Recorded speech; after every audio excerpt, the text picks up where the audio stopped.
havana ny fahasavan'ny tompo. Mamonjy ny tenin'Andriamanitra ho hevitra inatsika hatrany zany amin'ity volana ity ry havana. Ny jaona toko fahenina andininy fahenina amby enimpolo ka hatramin'ny faha 170 no ka hivelatra androantsika ao anatin'izany no akatsika ny hafatry ny tompo ry havana.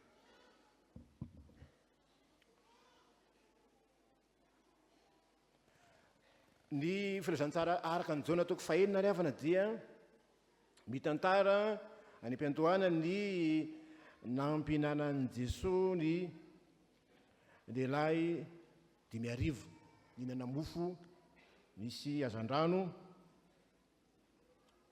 izay nahavoky olona marobe hoy isika.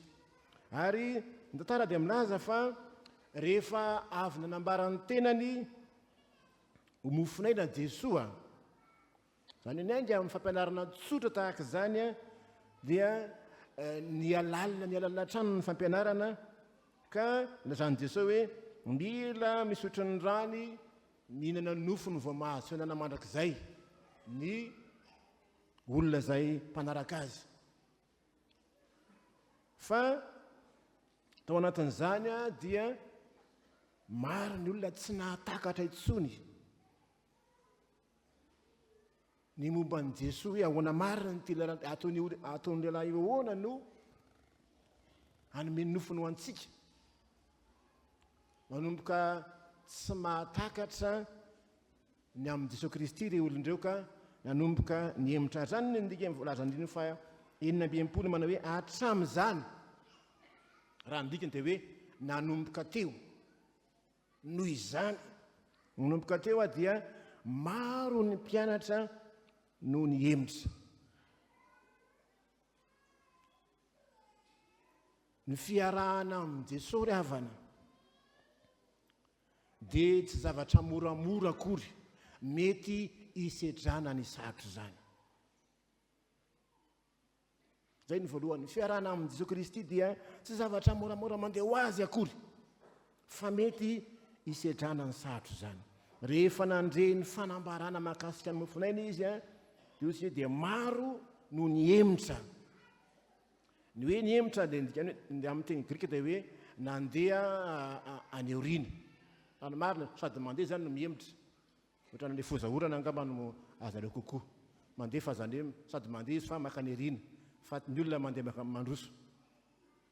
Tsy nanaraka ny Jesoa tsony izy fa lasa nihemotra nandeha nakany aoriana any. Zay natonga ny tombiteny hoe ianareo koa ve mba te-hiala. Mitodika tamin'ny mpianatra izy. Nihemotra reto olona maro reto, ary maro nihemotra, voalaza reto zany, maro tamin'ny mpianatra no nihemotra. Nihemotra izy satria tsy nahatakatra izay nambarany Jesoa. Voalaza hoe sarotro zany teny zany, sarotro zany teny zany. Iza ny maimainao zany. Teny am-piandohana dia lazaina fa tena mitombo miandalana ny mpianatra Jesoa Kristy, nanaraka ny fampianarany. Indrindra moa fa nahita nyity mofo ho le mpitandro zay hoe pain sardine, mofo sy inona sy hazandrano, tamana tamin'ny mahafinaritra be za miaraka ny tompo zany.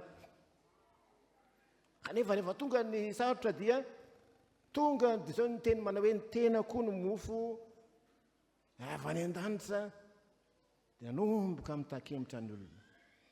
Azambara ry havana fa ny zavatra be mpanaraka, ny olona be mpanaraka dia zavatra mahafinaritra, zavatra tsy misy faneriterena, tsy ahitana fijaliana, ahazona fahafinaretana, ahitana tombontsoa. Zany ny zavatra arahan'ny olona.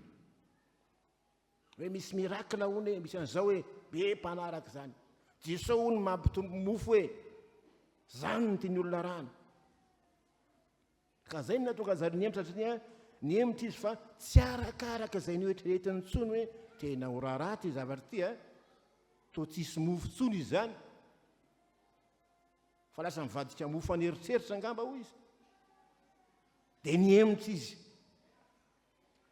Ry havana etra amin'ny tompo, eo amin'ny fanarahana ny tompo dia tsy azo lazaina hoe zavatra mandeha ho azy akory zany, hoe ahitana mofo foana e, ahitana sakafo foana e, fa mety ahitanao fijaliana koa zany indraindray. Jesoa nefa nyteny an'izany ity amin'izao tontolo izao natanareo fijaliana. Tsy moramora manaraka ny tompo, nefa tsy ahitanao fahatyantoka velively akory zany. Sambatra izay mijaly noho ny amin'ny Kristy, hoy ny volazan'ny apôstôly Petera, satria ny fanahy ny voninahitra dia ny fanahin'Andriamanitra ny mitoetra ho aminy. Ny manaraka ny Kristy, ny miaraka amin'ny Jesoa, tsy zavatra mandeha ho azy any, mila ampihomanina amin'izany ny saina. Tsy hoe mofo foana akory, tsy hoe sakafo foana akory, fiadanana foana akory, fa raha zany no nanteny anao dia mahantra indrindra isika. Zany nampihemotra amin'ny mpianatra, ianao va inona ny antony anarahanao ny tompo? Tompo tsoa manokana ve? Te hitady vola ve? Te hitady voninahitra ve? Te hitady hanina ve?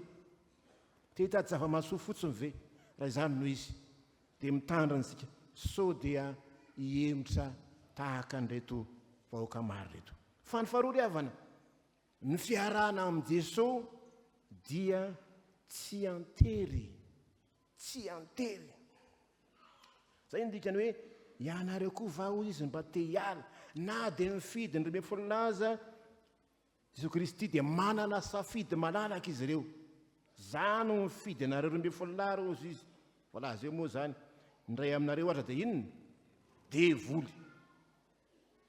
Mifidiny fa saingy lasa devoly, diable na hoe diabolosy, pampisaraka, nefa mba mifidina ihany. Ka nametraka safidy tsara ny tompo, nareo koa ve mba te-hiala, na dia vitsy aza ny mpianatra, maro be ny nihemotra, to tsy nampaninona ny Jesoa zany, fa vao maika izy nanontany hoe ianareo ve mba te-hiala? Tsy hoe Jesoa Kristy tsy mitambitamby akory zany, fa Jesoa mametraka malalaka tsara ny safidiny olona, nomeny safidy tsara ny mpianatra. Ahoana? Mbola anoy sa hijanona? Hemotra sa handroso? Satria tamin'ireny mpianatra eny dia fantatsika tsara hoe misy netikafanapo fotsiny, ka nandeha tamin'ny ara-nofo, tsy nanam-pinoana ka nihemotra, rehefa sendra ny zavatra manahirana ka tonga amin'ny zavatra izay tsy nieritreretiny izy. Misy manaraka ihany, fa tanjona afaka ny tanjony dia ny hamadika ny tompo, ny mpampisaraka, hoe devoly mpampisaraka, mpampiady olona. Dia hoe diabolosy mamakivaky eo ampovoany, ny diady mamakivaky, mpampisaraka, zany ny devoly. Misy manaraka ihany, fa ny hamadika ny tompo ny tanjony, ary misy tena tsy niala hatramin'ny farany, tahaka an'izany ry Petera eto, tsy niala hatramin'ny farany. Efa na dia Petera zany moa dia tika tsara ny hafanampony, fa nihemotra ihany izy rehefa tena tonga ny ady mamay, fa zany na tsy zany mpianatra nafana fokoa izy.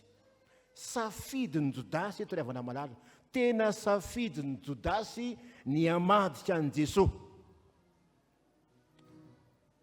Hitantsika taratra masy eo amin'ny soratra masina ry havana fa Jesoa dia tsy mba manery olona hiaraka aminy mihitsy, fa ny teny hita dia zao efa miantso mpanompo izy andeha anaraka, zany hoe safidy-po na anaraka na tsy anaraka, ny teny andeha anaraka, fa tsy maintsy manaraka ianao. Tena safidy-po ny olona ry havana, ny anaraka na tsy. Tsy misy olona raha teo voateny na voaheloka ho very mandrakizay.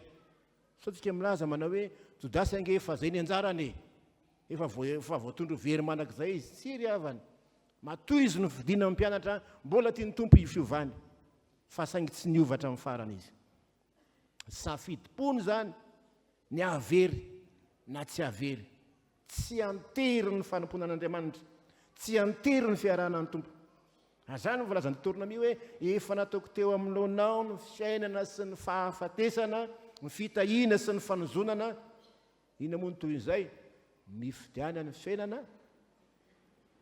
mba ho velona sy ny taranakao zany safidy io zany raha efidy an'ity ianao dia ty anjaranao zay mpianatra ny tompo ianao fidina mpianatra le Andriamanitra tsy manavakavaka mifidy ny olona rehetra tsy antery zay mahatonga ny Isaia iteny manao hoe inty aho irao aho safidy-po ny fananana ny tompo ry havana malala raha tena mpianatra ny tompo isika raha tena mpianatra ny tompo isika ny olona miaraka amin'ny tompo tsy ny andro tambatambazana andao re zao re fa olona mandeha tsy voiziny zany satria mahatsapa ny fitahian'Andriamanitra tsy ho terena akory voanompan'Andriamanitra fa olona mahatsiaro ny hoe tena tiantsika Andriamanitra ka nanome ny zanany natokana dia manompo amin'ny fifaliana manompo amin'ny fitiavana fa ny farany ry havana ny fiarahana amin'ny Jesoa Kristy dia mila